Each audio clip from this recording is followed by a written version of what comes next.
गिन दे, कितना बिजी आदमी है, कितनो बिजी आदमी, तुम पैसा थमा के दे उसको, इतना कंसंट्रेशन से गिनेगा ना जिसका कोई हद।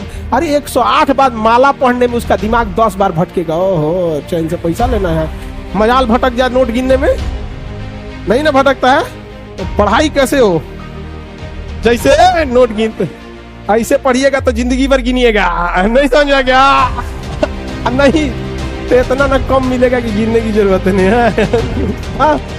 देखिए एक और समस्या इनकी है कि पढ़ने के टाइम भूल जाते हैं। दुनिया के किसी भी चीज को अगर आप याद करिएगा उसको तो भूलिएगा ही। जब आप इलाहाबाद में शुरू में आए होंगे तो जिस एरिया में आप रहते होंगे ना, उसके गली मोहल्ले को थोड़ा कभी कभी भूल जाते हैं। धीरे धीरे याद हो गया, 10-15 दिन में क्या हो जाता है, याद हो जाता है, फिर नींद में भी चल जाएंगे।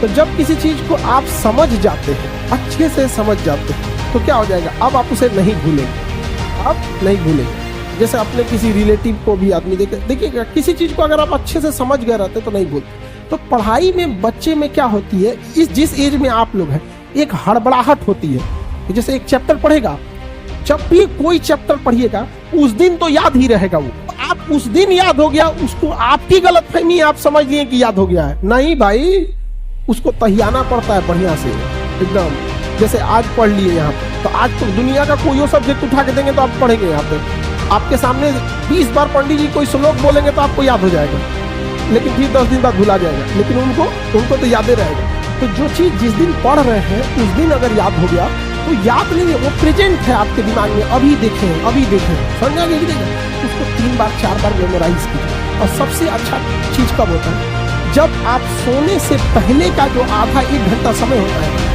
इसी समय हमारा कंप्यूटर शट डाउन हो रहा होता है, पूरी बॉडी रिलैक्स हो रही होती है, और इस समय किसी चीज को मेमोराइज कीजिएगा ना, वो जल्दी दिमाग से नहीं उतरता है। और आपको पता है इस समय आप लोग किसको याद कर रहे होते हैं, और वो पक्का दिमाग से नहीं उतरती होगी, नहीं है। रात में 12 बजे वही याद आता है जो जिंदगी में 12 बजाया होता है, समझाएंगे कि नहीं क्या?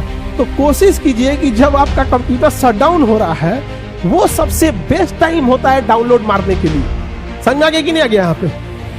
उसी तरह जब आपका बॉडी रिलैक्स होकर सोने जा रहा है ना, उस समय आप आधा घंटा यूटिलाइज करते, बस वो लास्ट का आधा घंटा 1 घंटा, लेकिन आप उसको मोबाइल पे बिता देते हैं। और उसके बाद यहाँ आके कहिएगा हमको याद नहीं है। ये सब छोटे छोटे चीज, और जब सुबह उठते हैं ना, बस उसको 5 मिनट मेमोराइज कर दीजिए, बस ज्यादा हम बोल भी नहीं करते हैं, आप ज्यादा कीजिए, 10 मिनट बस। रात में जो आप सोने के टाइम देखे थे उसको देख लीजिए कि हाँ ये चीजें पढ़े थे। तो दिमाग जिससे बंद हुआ जिससे शुरू हुआ, अगर आप ये 3-4 महीना कर देते हैं ना, तो दिमाग को लगता है कि वो पैदा इसीलिए हुआ है ताकि पढ़ाई को सोने समय भी देखना है, उठते। अब बीच में आप कुछ नॉर्मल भी करेंगे तो चलेगा, लेकिन अमूमन विद्यार्थी ये नहीं करता। आप देखिएगा उसका नींद खुल जाएगा 6 बजे, अब बिस्तर में से निकलेगा 8 बजे। ठंडी के दिन में तो और बेंग ऐसा रजैया में से ढाकेगा। ये टाइमिंग गैप ज्यादा मत रखिए।